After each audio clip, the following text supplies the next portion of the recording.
They tell us weight loss is simple. Just eat less and move more. Sounds logical, right? But here's the twist. The harder you push, the more your body can fight back. Some people can eat pizza and stay slim, while others gain weight just looking at dessert. Why does that happen? The answer isn't willpower. And the weight loss rules you've been taught, they're not just wrong. They could be making things even worse. Stick around, because once you hear this, you'll never look at dieting and exercising the same way again. Meet Sarah. She ate 200 calories every single day. She worked out 5 times a week. And after all that effort, nothing. No real weight loss. Sound familiar? Here's what's going to blow your mind. That advice everyone gives you, eat less, move more, it's actually sabotaging your weight loss. And there's real science to prove it. You've been there, right? Following every diet rule like it's your religion. Hungry all the time, exhausted from those brutal workouts, and yet the scale barely moves. Or worse, you lose some weight only to gain it all back, plus a few extra pounds for good measure. Here's what nobody tells you. Telling someone with a weight problem to just eat less and move more is like telling someone with depression to just cheer up. It completely ignores what's actually happening inside your body. Today, I'm going to reveal 3 massive lies about weight loss that keep you trapped in this endless cycle. But here's the thing. The third lie? It's so shocking, it's going to flip everything you think you know about exercise and weight loss. By the end of this video, you'll finally understand why your body has been fighting against you, and more importantly, how to work with it instead of against it. This is just the first video of our 7-part series, The Truth About Weight Loss No One Tells You. Each week, we'll unlock a new piece of the puzzle and completely revamp what you thought you knew about weight loss. By the final video, you'll have everything you need to put it all into action with a complete 30-day protocol that actually works. But first, let me ask you something. Have you ever noticed that some people can eat an entire pizza and stay thin, while others seem to gain weight just by looking at a donut? Maybe that's you. Staying slim has nothing to do with willpower, my friend. That's called metabolic flexibility, and I'll explain exactly what that means in just a moment. Let's start with lie number 1. All calories are the same. This might be the most dangerous myth floating around the weight loss world. Yes, a calorie is technically a unit of energy, but here's what they forget to mention. Your body processes different foods through different metabolic pathways. Simply said, your body doesn't process all calories the same way. Think of it like this. You could cover your walls with cheap stickers or with quality paint. Both technically cover the wall, but the results? Completely different.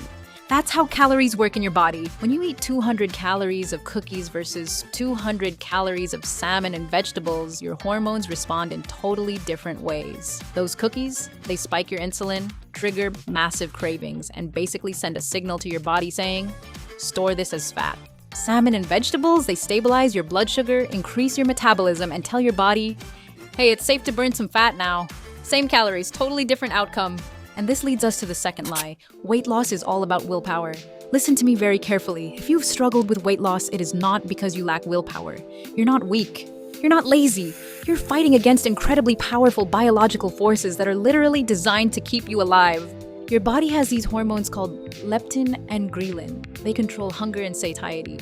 When these get out of balance, your brain genuinely believes you're starving. It doesn't matter how much willpower you have. When your brain thinks you're dying of hunger, it will find a way to make you eat. Some women actually have genetic variations that make this even harder. There are specific genes that affect how much ghrelin, that's the hunger hormone, your body produces. Other genes affect whether your brain even gets the I'm full signal properly. Lindsay, for example, constantly craved sweets and was always tired. She thought it was her fault. Turns out her metabolism was stuck. This isn't an excuse, it's an explanation. And once you know what's happening inside your body, you can finally stop blaming yourself and start working with it. Now you might be thinking, okay, so diet matters more than I thought, and my hormones are fighting me, but exercise should help, right? Well, that brings us to the third and biggest lie. This one is going to surprise you because it goes against everything the fitness industry has drilled into our heads. But first, do me a favor and hit that like button if this is making sense so far. It helps other women discover this information too. Plus, it tells me you're getting value from this content. So, picture this. You decide to get serious about weight loss. You sign up for that intense bootcamp class. You're working out 6 days a week, sweating buckets, completely exhausted. After a month, you've lost maybe 2 pounds. Meanwhile, your friend started doing some weightlifting and focusing on her diet. She's down 6 pounds. How is that even possible? It all comes down to what I'm about to reveal.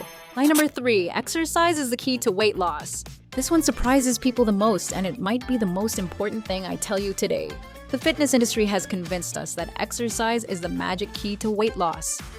Don't get me wrong, exercise is absolutely amazing for your health. I personally exercise at least 4 times a week. But here's what the research actually shows. Diet is about 80% of the equation. Here's why. You can burn 500 calories with an hour of cardio and replace it with a single muffin. One muffin.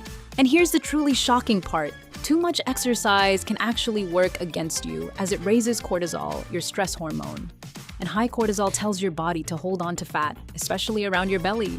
So what's the real solution? It starts with building metabolic flexibility. That's your body's ability to switch between burning sugar and burning fat for fuel. And when that happens, weight loss feels natural instead of like a battle. In the next video, I'll show you the 5 warning signs that your metabolism is stuck in a fat storage mode. One of them involves what happens when you skip breakfast, and it might shock you. Hit subscribe so you don't miss the next video. I'll explain why your cravings feel out of control.